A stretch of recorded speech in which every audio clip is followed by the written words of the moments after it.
Hi everyone, welcome to my YouTube channel, and I am so excited to have you here, and finally I'm making this happen.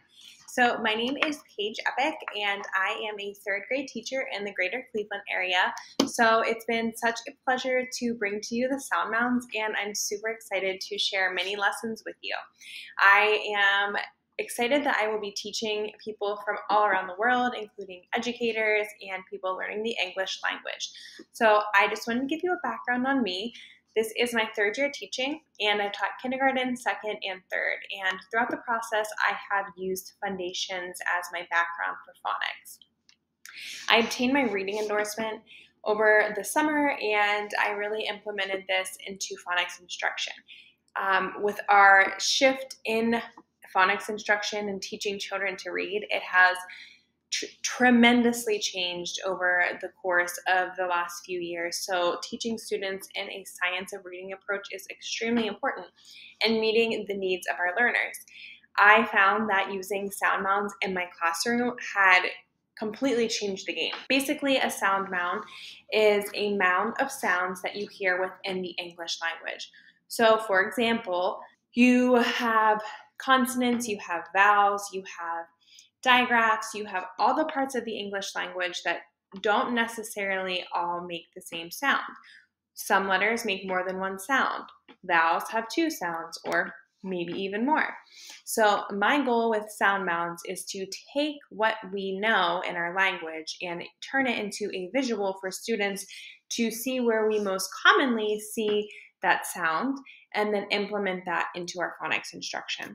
So this video is showing you how to use the sound mounds, what the sound mounds mean, and how to apply them in your classroom. So you will see a short, brief video today, just basically introducing the sound mound to you, kind of telling you how to use it, what comes with the sound mounds, and then I am going to create mini lessons. I would love to hear from you what you're looking for, what you're interested in, and help me help you. Tell me what you want to see on here. So let's get started. All right, sound mound time. All right, so we have our sound mounds. When you get the bundle of sound mounds, these cards are all there for you. So there are 3 sets. There is a classroom set that you can project on the board so you can display them on the board for your students to see. There is a small set, and then there's a large set. If you do foundations, it's kind of like that size but horizontal, and that would allow you to do a whole group instruction. The smaller cards you could use for one-on-one intervention, or you could use in small group instruction for your kids. So this is a sound mound, and this is going to show you how a sound mound works. So if you look inside, this is the mound. So you can see my red laser pointer here going over the mound. Now, whatever sound you're working on, we're talking sounds. We're not talking letters, we're talking sounds. So sounds, our phonemic awareness, are the parts of speech that we hear. The reason that I put the sound inside and not the letter is because letters can make different sounds. So I wanted to take those sounds of our language, those phonemes, and put the letters that we can hear those in on the outside of the sound mound. So like I said, here is the mound. We see the letter K inside of there. The letter K represents the K sound. These 2 slants that you see right here, the slants show us that that is the sound that we are hearing. So I always teach that to my kiddos first. Now I get the question, if I teach kindergarten, what do you think I should do? Should I be throwing this at them? You can introduce it to them. It might be a little bit more broad for them to grasp, but by the end of the year, they will be very familiar with those sounds. So if you say, hey, here's the K, we see it in these slants. What does that mean? What sound do we hear? They're going to tell you the K sound. So again, we have the sound mound. Inside the sound mound is the letter K. Remember, the sound is inside the mound. We're not looking at the letter K, we're listening to the K sound. So we have our K sound here. Now, sound mounds were created to differentiate based on learning level. So if you are teaching the K sound to students who are learning how to read and write, you will have here the C, the letter C, and the K. So the letter C has a visual under it. So all of the letters that's going to make the K sound will be on top of the mound for your students to see.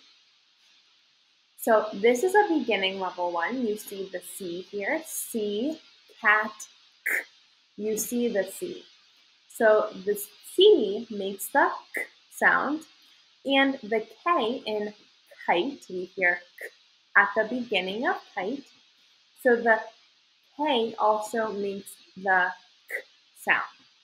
We have two letters here that makes the K sound. This is the part where you would ask your students, you would say, okay, we have the word cup. Let's look at the word cup. Now there is a rule when we are learning the C and the K, which one do we use? If you're familiar with this rule, it's that K takes I and E, C takes the other three. So for example, K would spell words like kit, K-I-T. K takes that I when we're building words. On the other hand, like I said, the word cup, A, O, and U would be with the C. So we would say C, C-U-P, cup. So we would spell that word cup using the C. In the bundle that you would purchase, you would see a directions list on how to print these so you can get them front and back. So if you're teaching, you see your examples, you see the C and you see the K, you have this rhyme to use with your students. K takes I and E, C takes the other three, A, O, and U, the other three vowels. So you can use this, it's there for you to see, and you can apply it in your lesson very easily. Now, you might be thinking to yourself, all right, but I know that C and K aren't the only letters that make the K sound. We do have the digraph CK, which also makes the K sound. So here shows you a new sound mound that builds upon the sounds you already know. You would introduce just those consonants, C and K, and then as your students progress in their learning, differentiate and show them the CK. CK is a digraph. Like a digraph is two letters that makes one sound. So K would be the sound that CK makes. Now we have a picture of a clock here. We hear clock. We hear it at the end of the word. So I have the CK at the end of this sound mound because in my brain, if I see it on the end, so here's the beginning of my sound mound, here's the end. If I see the CK or if I hear the CK at the end of a word, that means more than likely it's going to be that digraph CK. This puts a visual in our learners' minds where they can use this and they can say, okay, there is where I'm hearing that CK, that K sound. So that's probably going to be the digraph. More than likely, C and K are going to be at the beginning of the words, while CK is at the end of words. The Sound Mound was designed to help students with placements of specific consonants, vowels, vowel teams, whatever that is. It's helping students to see where that goes in a word. Now, the English language, as we know, it's pretty tricky. That's why we have trick words or we have sight words. These words aren't always going to follow the sound mound, but sound mounds can be used to help teach those words. A lot of the time in sight words, like for example, in the word what, we hear w, t. We hear an sound. It sounds like a U, but it's actually an A. That's called our schwa sound. All of these irregular parts of our speech are going to be embedded within the sound mounds. So just to show you our sound mounds here, we have our short vowels that you will see. You'll see the different progressions in the short vowels. You will have long vowels. These are the long vowels starting from open syllables all the way to even just vowel patterns that are pretty irregular, but they still make long vowel sounds. They follow the same basic way, and they also come with chants as well. You will also see within this bundle our controlled vowels, such as the OR, which is pretty tricky for kiddos. All of these components, all of these vowel patterns, all of these phonemes, each have a sound mound. You also have single consonants, so those will be all the consonants within our language, and then after that you will move on and you can see that the bundle also comes with digraphs.